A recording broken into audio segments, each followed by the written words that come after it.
Welcome, fellow wanderers of the galaxy, to another journey into the shadows of Star Wars.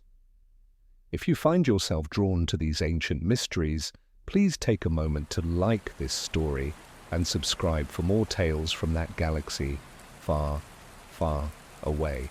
Now, settle back and let me tell you of a secret so dark, so carefully hidden, that even the Emperor himself never knew its full scope.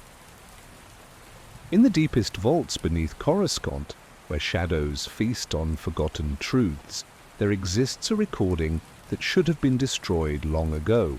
The hologram flickers to life, showing a figure in elegant robes standing before a complex array of scientific instruments. This is Darth Plagueis the Wise, and in his hands swirl microscopic organisms that glow with an unnatural light. But Plagueis is not simply studying these midi-chlorians. He is rewriting their very essence, molding them like clay in the hands of a master sculptor. His voice carries the weight of ancient Sith knowledge as he speaks to his creation. You will not be born of love or chance. You will be forged of purpose, designed for a destiny that spans generations. The midi-chlorians respond to his manipulation, their genetic patterns shifting into configurations that have never existed in nature. What emerges from this dark alchemy is not merely life, but something far more calculated.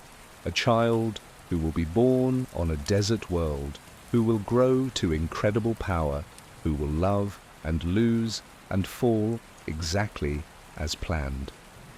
The recording continues, showing Plagueis as he completes his work. His satisfaction is palpable as he steps back from the glowing apparatus. The Skywalker bloodline begins now, he whispers to the darkness. The boy will serve purposes beyond his comprehension. He will become the perfect vessel for what must come next. But the hologram cuts off abruptly, leaving only static and the echo of terrible implications. What did Plagueis truly design when He created Anakin Skywalker? Why was the future Darth Vader crafted with such precision? And what dark purpose required such elaborate preparation across decades of galactic history? These questions have haunted the galaxy's hidden corners for generations. The answers lie buried beneath layers of Sith deception and Jedi ignorance, waiting to be uncovered by those brave enough to seek the truth. For the secret of Anakin's creation is not merely about the birth of the Chosen One. It is about the birth of something far more terrifying, something that would reshape the very nature of the Force itself. Tonight we descend into those buried truths, following the trail of evidence that leads to the most shocking revelation in galactic history. 15 years have passed since the Great Purge that scattered the Jedi across the galaxy like dying embers. The temple on Coruscant stands empty now, its halls echoing with the ghosts of 1,000 generations of Force wielders. But beneath the marble floors and golden spires, in chambers carved from the planet's ancient bedrock, secrets still wait. In the darkness, you are among the last of the temple guards, one of the few who survived by retreating into the deepest levels when the clone troopers turned their weapons on their former allies. For years you have lived in these forgotten depths, sustained by emergency rations and the fading hope that someday the truth would matter again. The air down here tastes of stone and time, thick with the weight of millennia. Crystalline formations jut from the walls, their surfaces reflecting the pale blue glow of ancient holographic displays that have run continuously since the Republic's earliest days. Water drips steadily from somewhere in the darkness above, each drop marking another moment in the galaxy's long descent into tyranny. Your only companion in these endless hours is a damaged holocron you discovered in Master Jocasta Nu's private collection. The AI consciousness within flickers like a candle in the wind, her voice carrying the accumulated wisdom of the greatest archivist in Jedi history. She speaks to you now in whispers, as if afraid the Empire's agents might somehow hear her even here. There are records, she tells you, her translucent form wavering in the holocron's light. Files that were sealed long before the Clone Wars began. Financial documents from the banking clan, scientific reports from laboratories that officially never existed.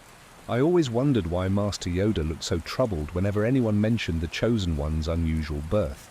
The holocron projects a star map showing the Outer Rim territories, dozens of systems highlighted in red, trade routes, slave markets, and something else.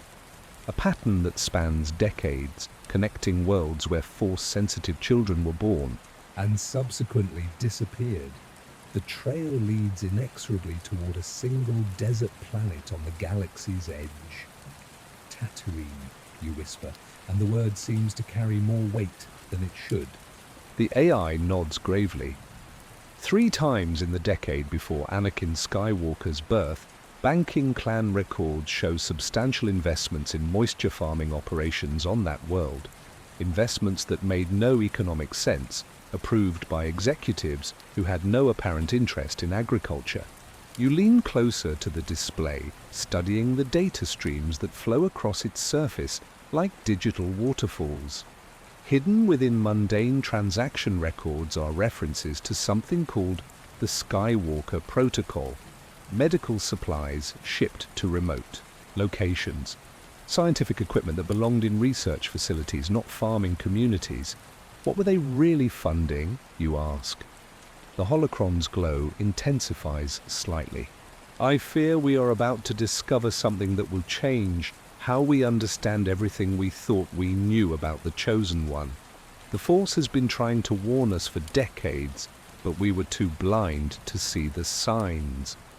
Above your head, the Empire's machinery grinds on, processing the daily business of galactic oppression.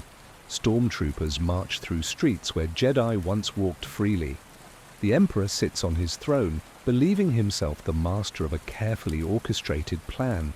But even he does not know the full truth of what his former master set in motion all those years ago. The holocron flickers again, and you sense a presence stirring in the depths of its memory cores.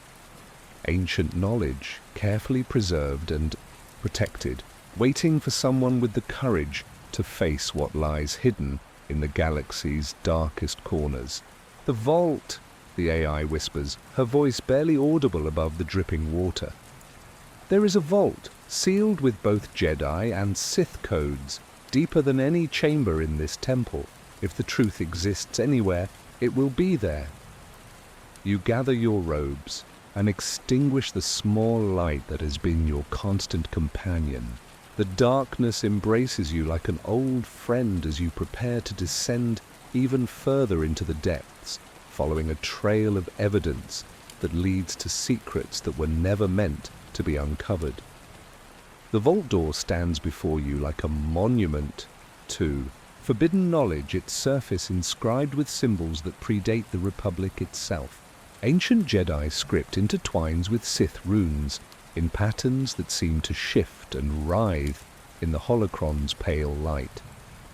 The very air around the entrance feels heavy, charged with the residual energy of secrets that have waited decades to be revealed.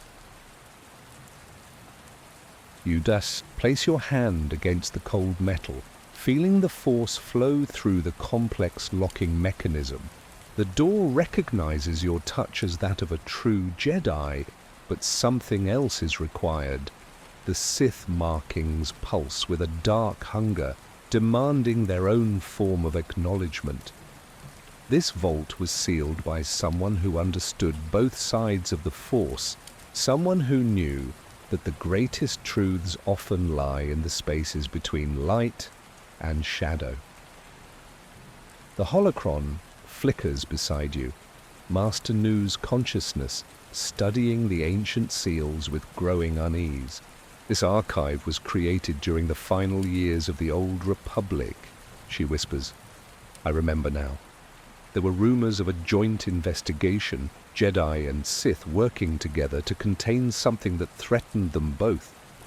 But I never believed such cooperation was possible. The locks disengage one by one, each mechanism singing with a note that resonates through your bones. The massive door swings inward, revealing a chamber that exists outside of normal time and space. The walls curve. Impossibly, their surfaces covered with holographic displays that show star charts spanning millennia. In the center of the room sits a single pedestal, upon which rests a crystalline data core that pulses within a fire. You approach the pedestal with reverence, sensing the weight of the information contained within that innocent-looking crystal.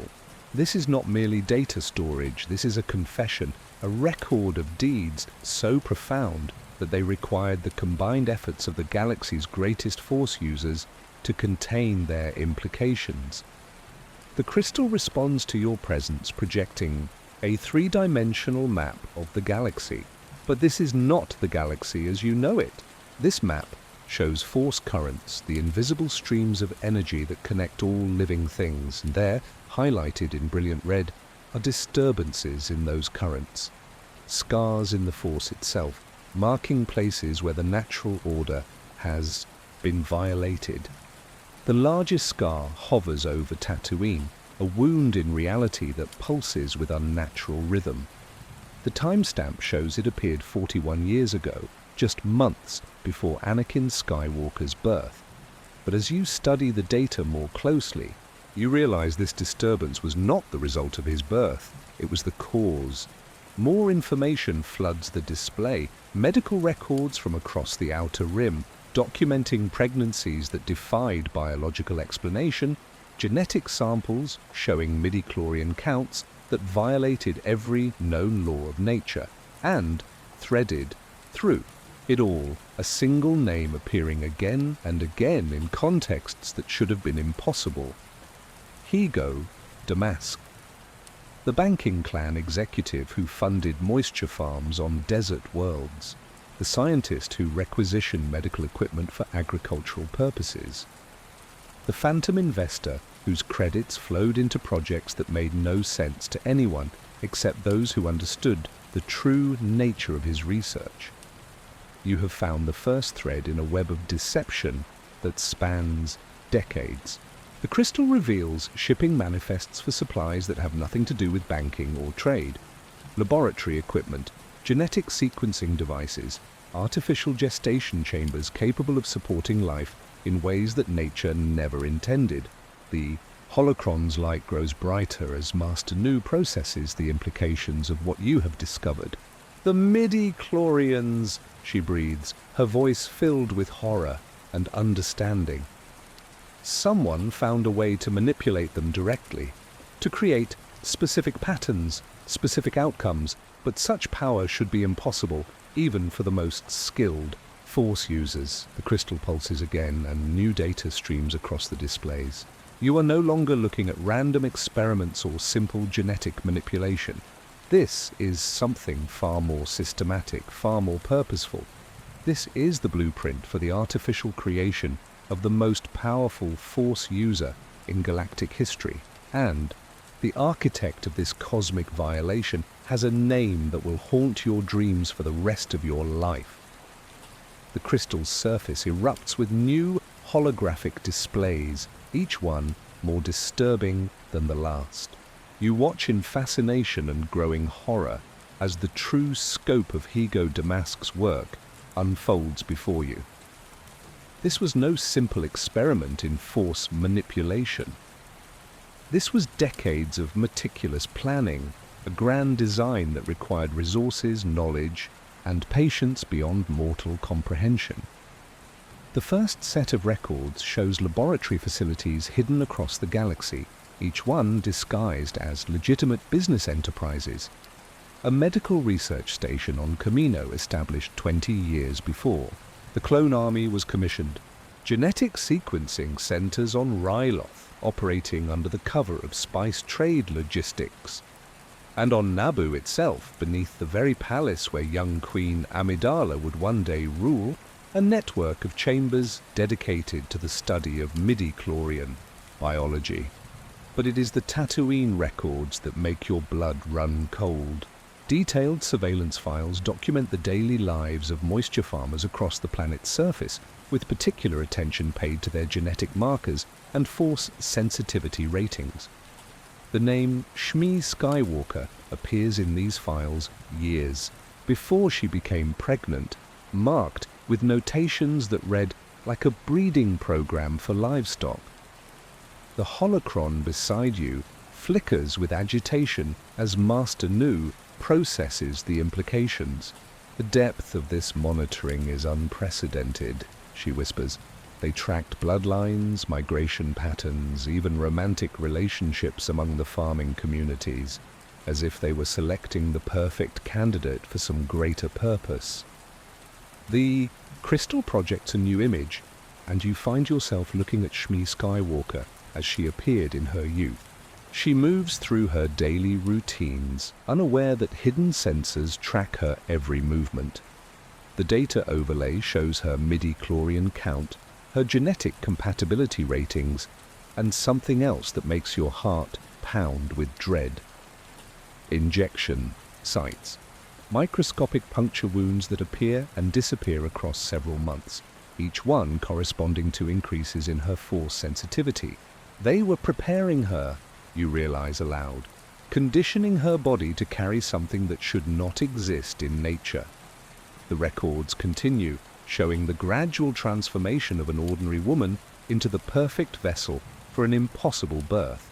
Her midi-chlorian count rises steadily over the course of 2 years, eventually reaching levels that would have made her a powerful Jedi in her own right. But this enhancement came with a price.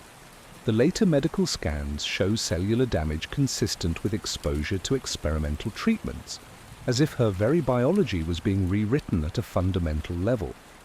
Then comes the moment that changed galactic history forever. The crystal displays a laboratory hidden beneath Tatooine's surface, its walls lined with tanks containing swirling, luminescent cultures. A figure in dark robes stands before the largest tank, his hands moving in patterns that bend the Force itself to his will. This is Darth Plagueis in his moment of greatest triumph, manipulating midi-chlorians with the precision of a master artisan. But what he creates in that tank is not random life.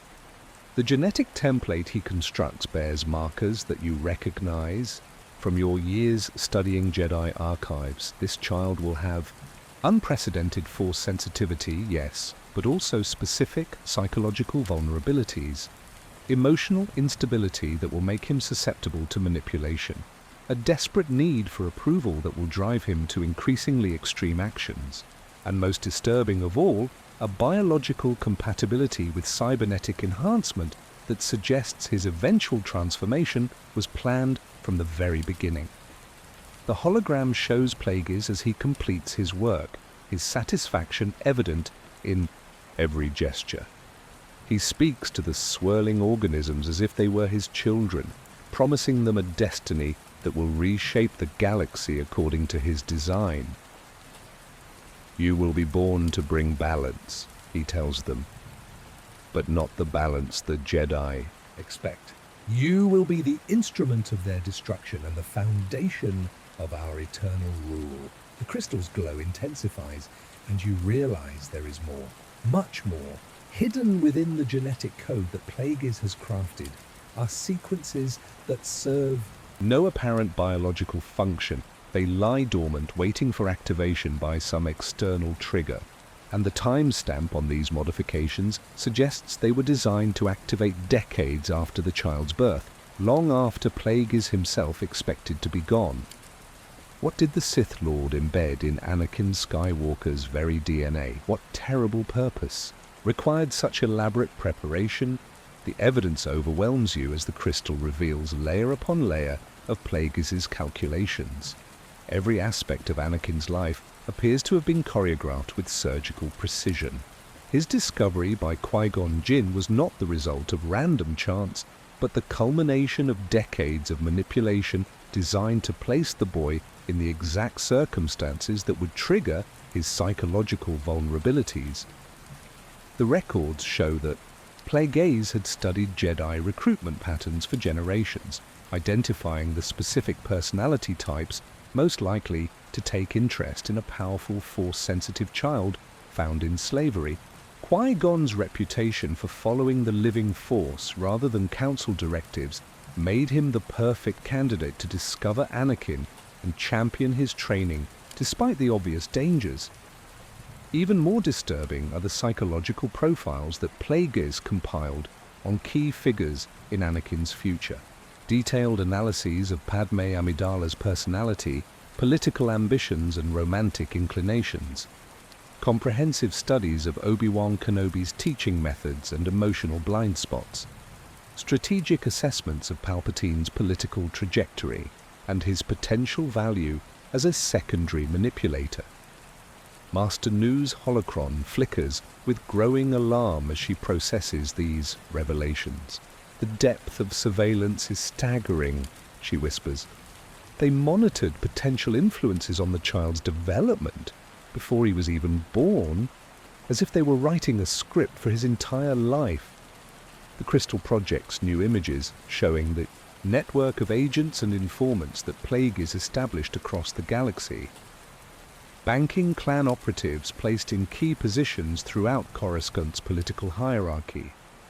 Scientists embedded within the Jedi Temple's own medical facilities. Even moisture farmers on Tatooine who reported on the Skywalker family's daily activities without realizing they're true employers. But it is the medical data that truly chills your blood. Hidden genetic markers in Anakin's DNA that would only activate under extreme stress. Psychological triggers embedded at the cellular level, designed to amplify emotional responses during moments of crisis.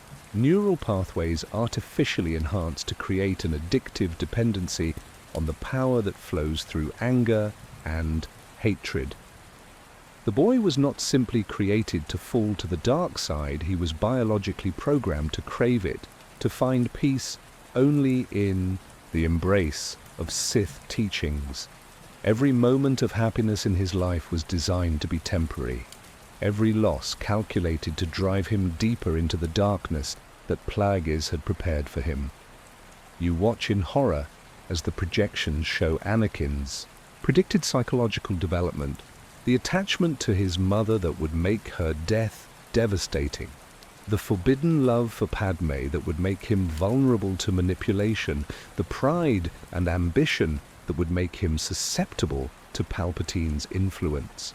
None of these traits developed naturally. They were all the result of genetic modifications made before his first breath. Even his extraordinary abilities were not gifts, but calculated enhancements. His pod racing skills, his mechanical aptitude, his unprecedented connection to the Force, all of these talents served specific purposes in Plagueis' grand design. They were meant to make him valuable to the Jedi, to ensure his training despite their reservations about his age and emotional instability. The crystal reveals the most disturbing truth of all, detailed schematics for life support technology that would not be invented for decades. Respiratory systems, neural interfaces, and cybernetic limbs, all designed to interface perfectly with the genetic modifications hidden in Anakin's DNA. Plagueis had not simply foreseen Darth Vader's emergence. He had engineered every aspect of that transformation, from the psychological trauma that would drive Anakin to seek mechanical enhancement, to the specific injuries that would make such enhancement necessary. The records show projected scenarios. For Anakin's corruption, each one calculated to produce the exact physical and emotional damage required to activate the dormant protocols in his genetic code. The loss of limbs, the respiratory damage from volcanic gases, even the psychological trauma of believing he had killed his wife, All of these elements appear in Plagueis' projections decades before they occurred. Master Nu's form wavers as she struggles to process the implications. If this is accurate, then every choice Anakin made was an illusion. His fall, his redemption, even his death, all of it was anticipated and planned by a mind that had transcended normal concepts of time and consequence. The crystal pulses one final time, revealing the ultimate horror hidden within its databanks. The genetic modifications embedded in Anakin's DNA were not simply designed to create the perfect Sith apprentice. They were meant to prepare his body for something far more sinister, something that would allow Plagueis to achieve what no Sith Lord had ever accomplished before: true immortality through the transfer of consciousness itself. The crystal's revelations demand deeper investigation, and you know that the answers lie beyond these ancient chambers. The holocron guides you through forgotten passages that wind beneath Coruscant's foundations, leading toward destinations that exist only in the most classified Republic records. Your journey takes you far from the familiar halls of the Jedi Temple into realms where the boundary between light and shadow becomes meaningless. Your first destination emerges from the depths like a vision from a fever dream. Hidden beneath Naboo's royal palace, accessible only through underwater grottos that have remained sealed for decades, lies a laboratory complex that defies architectural logic. The chambers stretch impossibly deep into the planet's core, their walls lined with crystalline formations that pulse with contained force energy. The air here carries the weight of ancient experiments, thick with residual power that makes your skin crawl with each breath. Massive tanks line the walls, their surfaces clouded with the remnants of genetic material that once swirled with artificial life. This is where Plagueis conducted his deepest research, where he pushed the boundaries of what the Force would allow. Master, Nu's consciousness flickers more strongly in this place, as if the concentrated dark side energy feeds her fading existence. The resonance here is unprecedented, she observes, her voice carrying new strength. Whatever Plagueis accomplished in these chambers left permanent scars in the Force itself. You approach the central workstation, its surface covered with controls that blend Sith alchemy with cutting-edge Republic technology. The displays still function after all these years, responding to your touch with holographic projections that reveal the true scope of the experiments conducted here. These were not simple attempts to create life. They were systematic efforts to redesign the very nature of consciousness itself. The research logs show decades of work focused on a single question: how to transfer a living mind from one vessel to another without losing the essential qualities that define identity. Traditional Sith spirit transfer had always been crude, requiring the complete destruction of the host's original personality. But Plagueis sought something far more elegant, a process that would allow multiple consciousnesses to coexist within a single enhanced vessel. The implications become clear as you study the biological schematics scattered across the workstation. Anakin's genetic modifications were not simply designed to make him powerful. They were crafted to make his nervous system capable of supporting multiple minds simultaneously, each one distinct yet integrated into a greater whole. The boy was intended to become a living repository for Sith knowledge, a vessel that could contain the accumulated wisdom of generations. But the research reveals an even more disturbing truth. Plagueis was not working alone. The laboratory contains evidence of collaboration with other Sith Lords, ancient masters whose names have been lost to history, but whose influence shaped the genetic template that would become Anakin Skywalker. Each contributed their own modifications, their own requirements for what the perfect vessel should contain. you discover detailed psychological profiles of these long-dead Sith, their personalities analyzed and catalogued for future integration. Darth Revan's strategic brilliance, Darth Nehilis's hunger for Force energy, Darth Vitiate's mastery of immortality techniques. All of these traits were encoded into Anakin's DNA, waiting for activation when the time came for the ancient masters to claim their new home. The laboratory's deeper chambers reveal the technological marvels that would make such transfer possible. Meditation, pods designed to amplify force connections between multiple minds, neural interface networks that could map and duplicate complex thought patterns, and most disturbing of all, life support systems that could maintain a body indefinitely while its consciousness underwent radical modification. The designs for these devices match perfectly with the specifications you discovered in the Jedi archives. The mechanical breathing apparatus that would sustain Darth Vader was not simply medical equipment.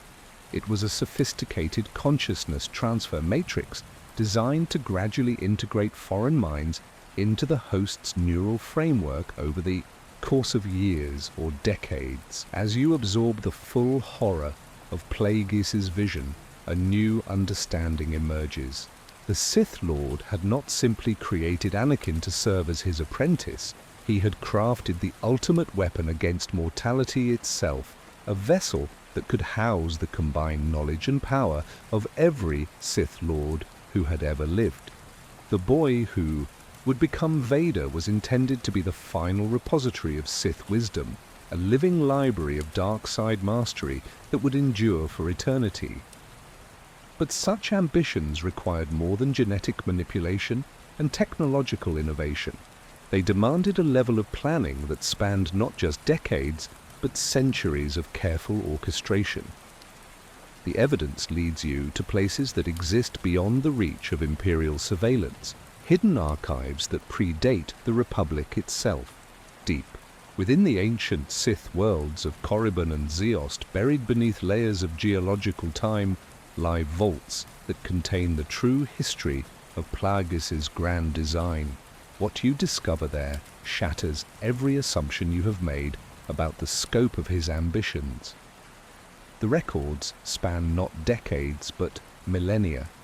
Generation after generation of Sith Lords contributed to a single, overarching project that they called the Eternal Vessel Initiative. Each master added their own research, their own genetic modifications, their own psychological conditioning techniques to a template that would eventually become Anakin Skywalker. This was not the work of one brilliant mind, but the culmination of thousands of years of Sith evolution. You find yourself standing in a chamber that serves as a monument to this ancient conspiracy. The walls display holographic portraits of every Sith Lord who contributed to the project, their faces flickering in the pale light like ghosts of ambition incarnate. Beneath each portrait lie detailed technical specifications for their particular contributions to the genetic symphony that would birth the perfect vessel. The scope of coordination required staggers your understanding. These were beings separated by centuries, many of whom had never met, yet they worked toward a common goal with religious devotion. Each generation refined the template further, adding new capabilities and removing limitations that previous iterations had revealed. The project transcended individual mortality, becoming a sacred trust passed from master to apprentice across the ages. Master Nu's consciousness flickers with horror as she processes the implications. They were building something beyond a single lifetime, she whispers. This represents the collective ambition of the entire Sith Order, focused on a single objective that none of them would live to see completed. The genetic template evolves before your eyes as you study the historical progression. Early versions were crude, focused simply on creating Force-sensitive offspring with enhanced lifespans. But as Sith understanding of biology and consciousness deepened, so did their modifications. Neural pathways were redesigned to accommodate multiple personality matrices. Cellular structures were enhanced to survive extreme trauma and interface with cybernetic systems. Psychological triggers were embedded to ensure the vessel would follow predetermined paths toward its ultimate destiny. The most disturbing revelations concern the selection process for the vessel's final host. The Sith did not simply choose random Force-sensitive bloodlines for their experiments. They carefully cultivated specific family lines across generations, introducing genetic modifications through arranged marriages, strategic adoptions, and in some cases, direct intervention in the reproductive process. The Skywalker name itself appears in these ancient records, marking a bloodline that had been shaped by Sith influence for over 1,000 years. Shmi Skywalker was not a random choice for Plagueis' experiment. She was the culmination of centuries of selective breeding, her genetic code optimized through generations of Sith manipulation to produce the perfect maternal vessel. Her own Force sensitivity, while never fully awakened, contained modifications that would ensure her child inherited the specific traits required for the consciousness transfer protocols. The records reveal that other candidates were prepared simultaneously, backup vessels created in case the primary experiment failed, children born across the galaxy carrying similar genetic modifications, raised in environments designed to trigger the same psychological development patterns. But Anakin represented the most successful iteration, the one whose development proceeded exactly according to the ancient projections. You discovered detailed psychological profiles that map Anakin's emotional development with terrifying precision. Every attachment he would form, every loss he would suffer, every moment of triumph and despair had been calculated to produce specific neurological changes that would make his mind more receptive to foreign consciousness integration. His love for his mother, his forbidden relationship with Padme, even his friendship with Obi-Wan, all served purposes in preparing his neural pathways for the ultimate violation of his individual identity. The ancient Sith had not simply created a powerful Force user. They had crafted a living prison designed to contain the accumulated consciousness of their entire order. The mechanical breathing apparatus that would define Darth Vader was revealed as the final component in a consciousness transfer matrix that had been planned for over a millennium. Every breath the fallen Jedi would take would gradually integrate another fragment of ancient Sith knowledge into his fading sense of self. But the records reveal one crucial miscalculation in their grand design. The ancient Sith had planned for every aspect of their vessel's development except one, the possibility that genuine love could emerge from their carefully crafted psychological manipulations. This oversight would prove to be the fatal flaw in their perfect scheme. The deeper you delve into the ancient archives, the more the true horror of the Sith design becomes apparent. Hidden within the most classified sections of the Eternal Vessel Initiative lies evidence of active manipulation that spans the entirety of galactic history. The Sith did not merely plan for Anakin's creation and fall, they orchestrated every major event that would shape his destiny, pulling strings across decades to ensure their perfect vessel would develop exactly as intended. The Clone Wars themselves emerge as perhaps the greatest deception ever perpetrated upon the galaxy. What appeared to be a conflict between the Republic and separatist forces was actually an elaborate theater designed to create the specific conditions necessary for Anakin's transformation. Every major battle, every strategic decision, every political crisis was choreographed to produce maximum psychological pressure on the young Jedi Knight. You discover records showing how Sith agents embedded within both sides of the conflict manipulated events to create scenarios that would test and refine Anakin's emotional responses.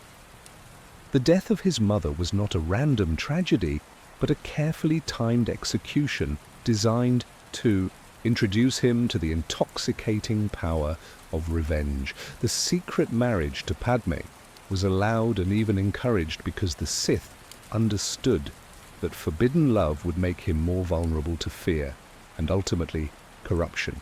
Even Palpatine's rise to power followed ancient protocols established centuries before his birth. The Sith had identified the specific political conditions that would allow their agent to assume emergency powers while maintaining popular support.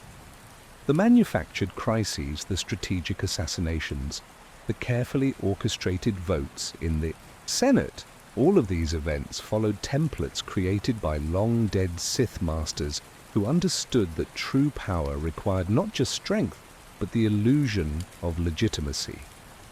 Master Nu's consciousness grows stronger as she processes these revelations, as if the concentrated dark side knowledge feeds her fading existence. The scope of this manipulation defies comprehension, she observes with growing horror. They did not simply influence events, they created the very framework within which galactic civilization developed for over 1,000 years. The records reveal that the Jedi Order itself had been shaped by Sith influence, though none of its members ever suspected the truth. Key philosophical developments in Jedi training, specific interpretations of the Force that emphasized emotional suppression, even the architectural design of the temple on Coruscant, all bore the subtle fingerprints of ancient Sith manipulation. The Jedi had been gradually conditioned to respond to crisis in ways that would ultimately serve their enemies' purposes. You find detailed psychological analyses of every major Jedi Master who would influence Anakin's development. Qui-Gon Jinn's maverick tendencies were not natural personality traits, but the result of carefully planted ideas introduced during his Padawan years. Obi-Wan Kenobi's rigid adherence to Jedi doctrine was similarly encouraged through strategic manipulation of his training experiences. Even Yoda's extreme longevity was revealed to serve Sith purposes, ensuring that outdated philosophical approaches would continue to dominate Jedi thinking during the crucial years of Anakin's development.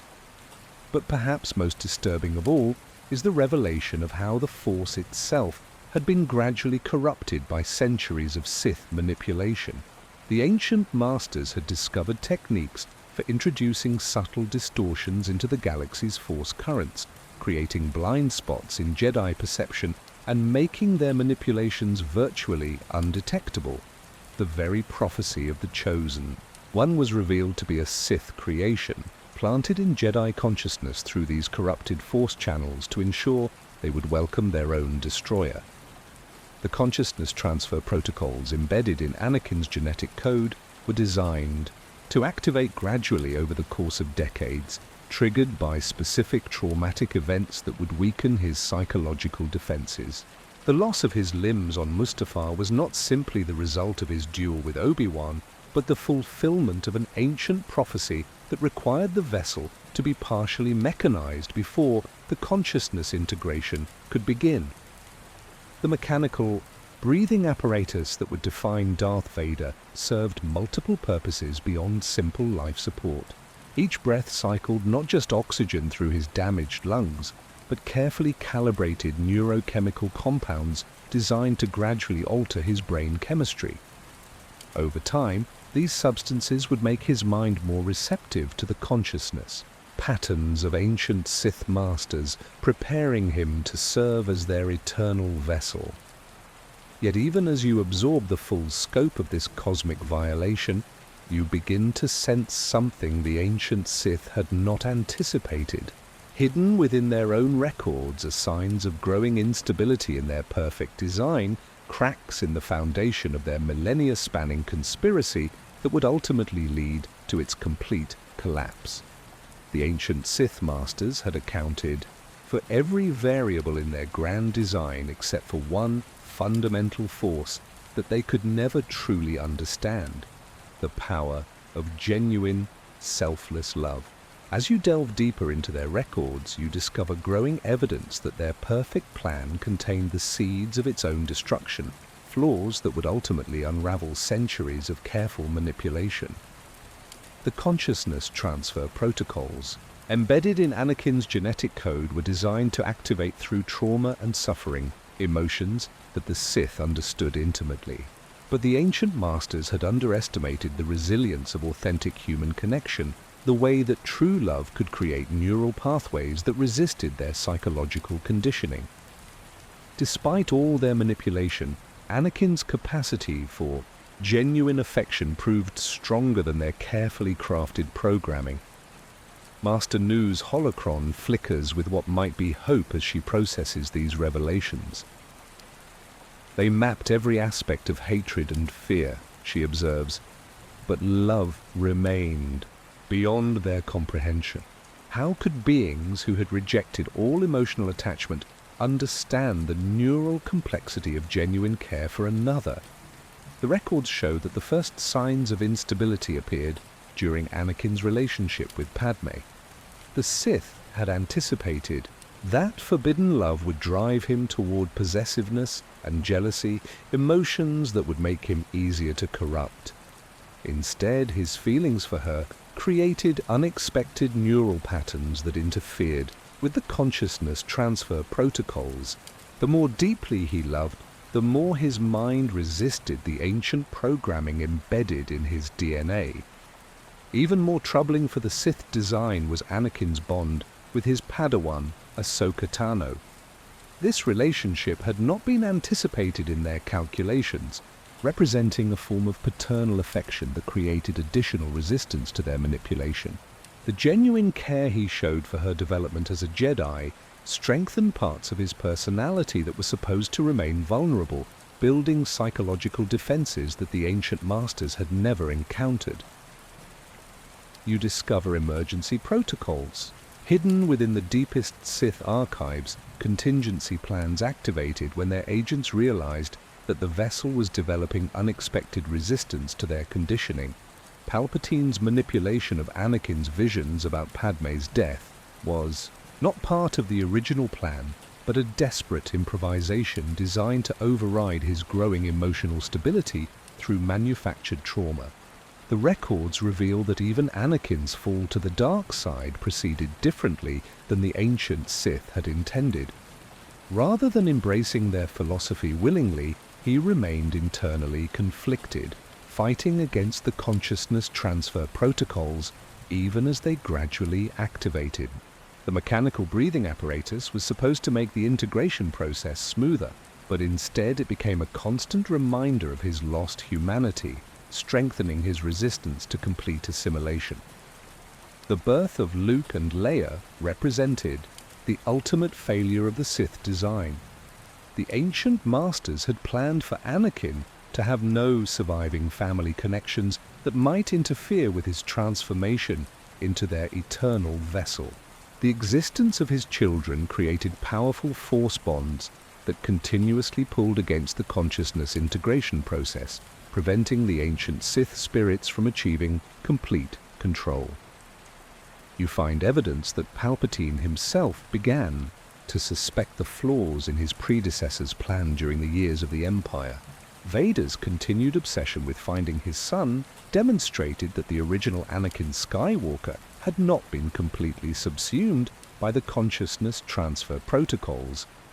The ancient Sith Master's personalities were supposed to dominate his thoughts entirely, but instead they remained trapped in a constant struggle for control with his original identity. The final revelation comes from encrypted personal logs that Vader himself recorded in the depths of his meditation chamber. These files, hidden from even Palpatine's surveillance, show the internal war raging within the mechanical form that housed multiple consciousnesses. The ancient Sith masters whispered constantly in his mind, trying to complete their possession of his body, but they were held back by memories and emotions that their programming could never fully erase. His love for Padme, his guilt over her death, his buried affection for Obi-Wan, even his pride in Luke's growing strength as a Jedi. All of these authentic emotions created barriers that prevented the ancient spirits from achieving their ultimate goal.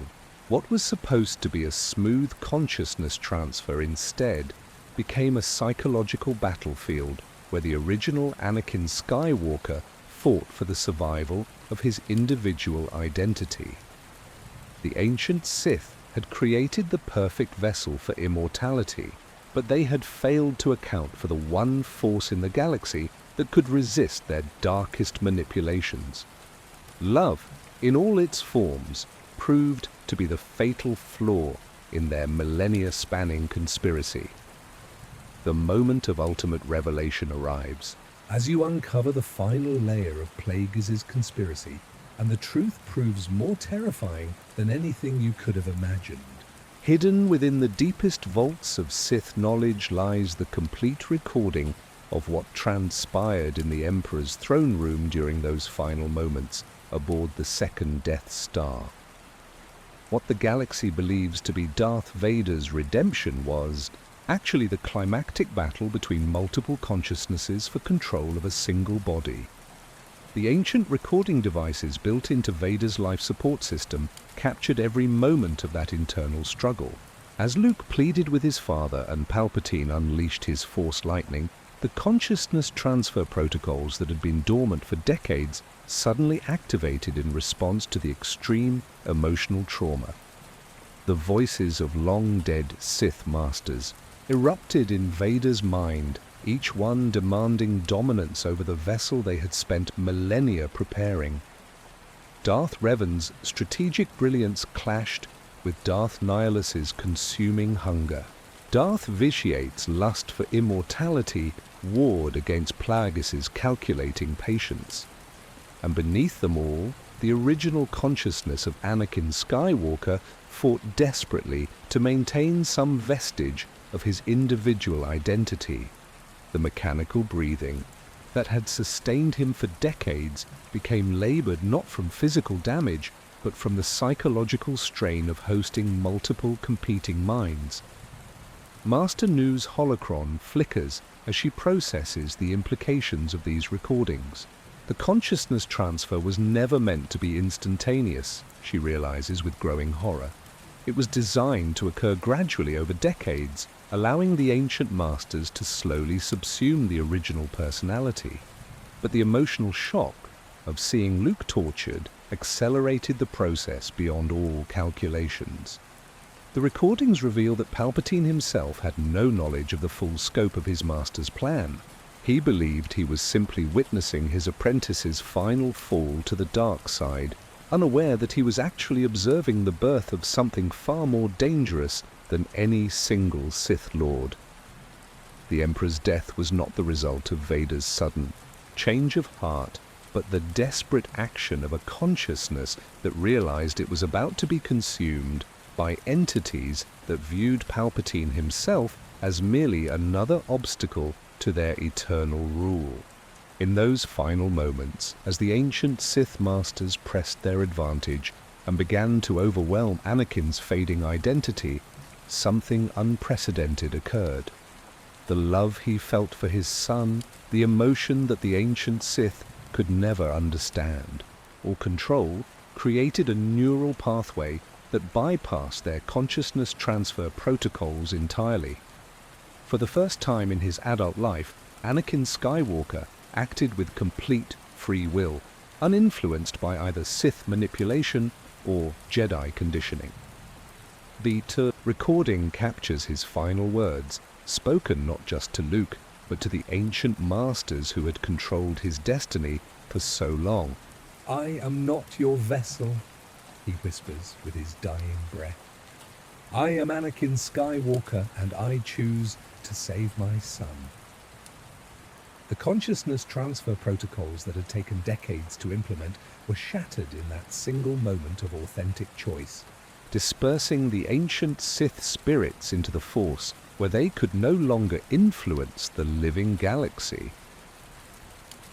You discover that Luke's presence during those final moments was crucial not just for emotional reasons, but for biological ones.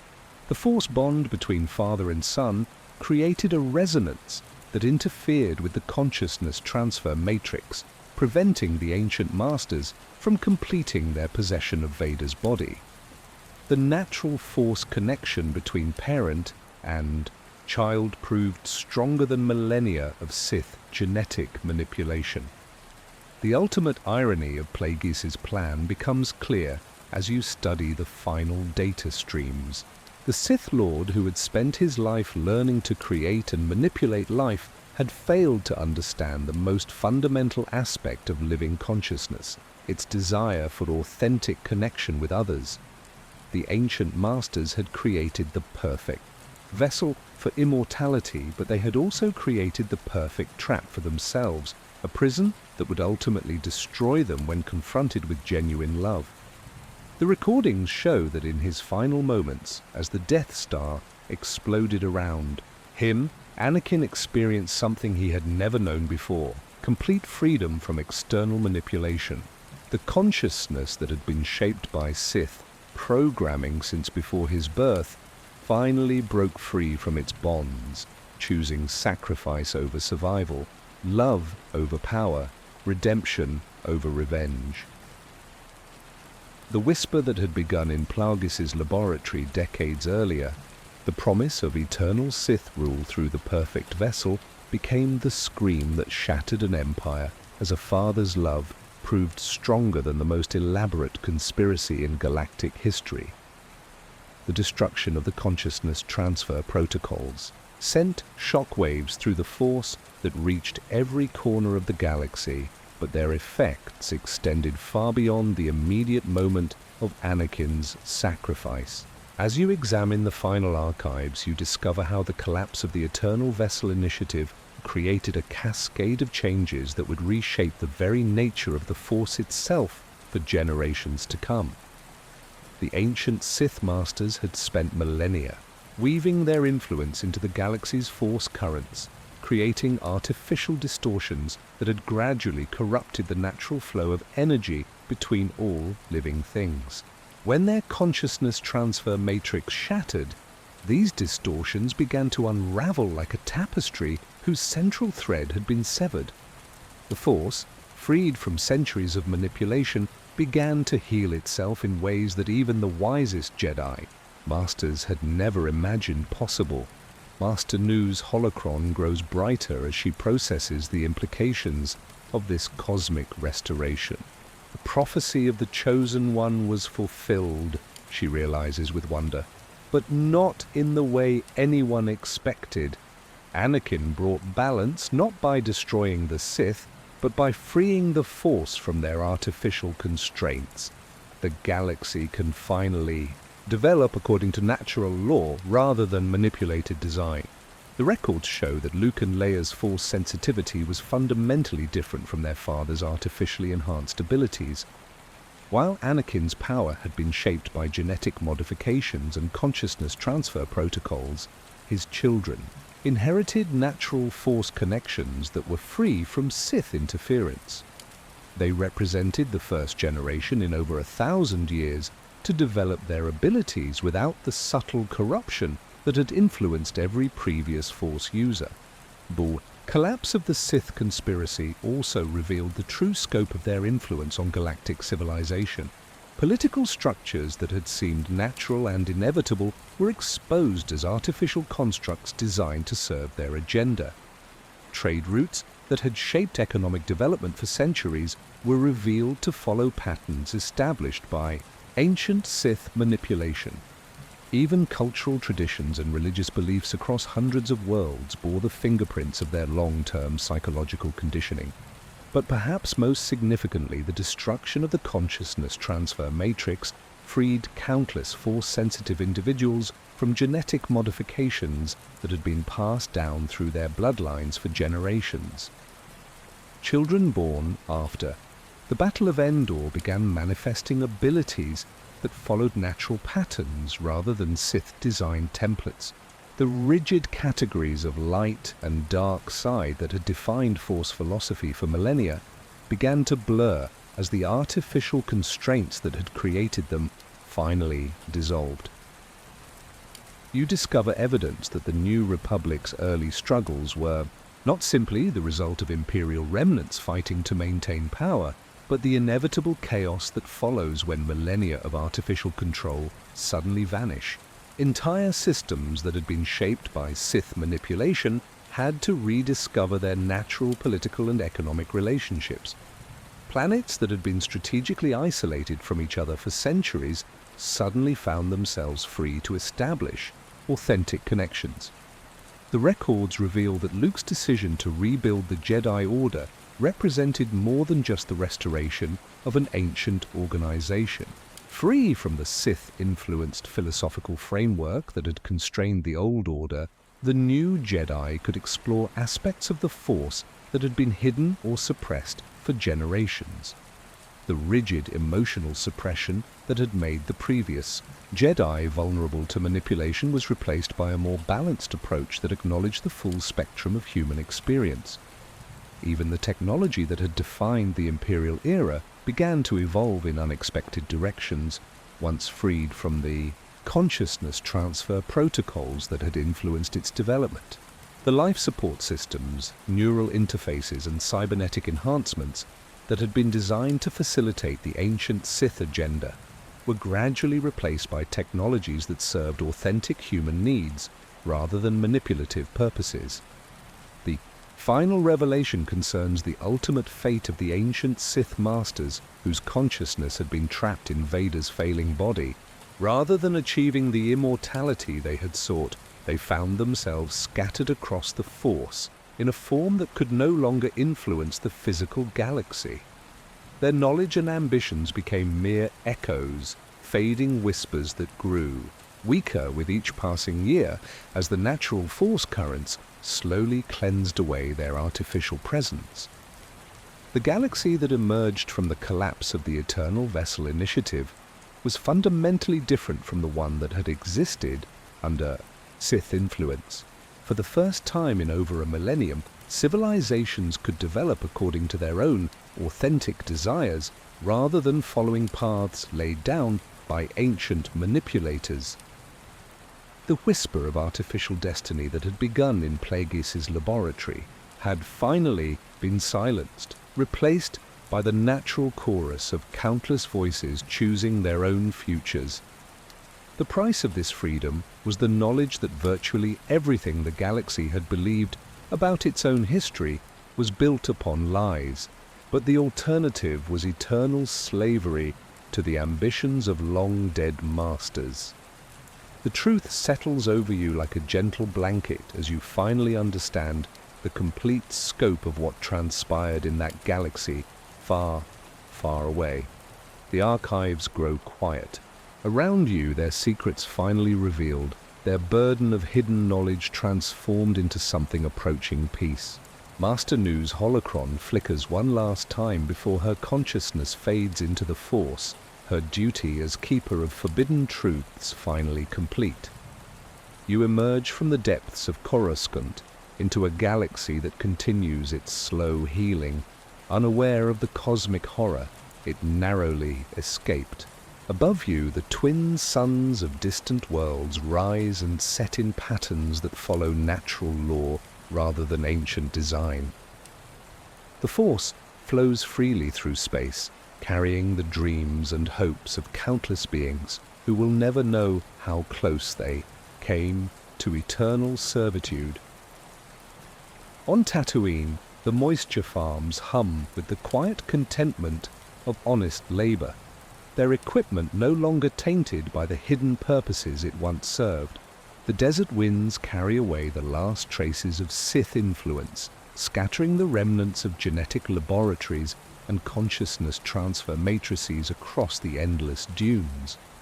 Where Anakin Skywalker once worked as a slave, children now play freely, their laughter unmarked by the weight of artificial destiny.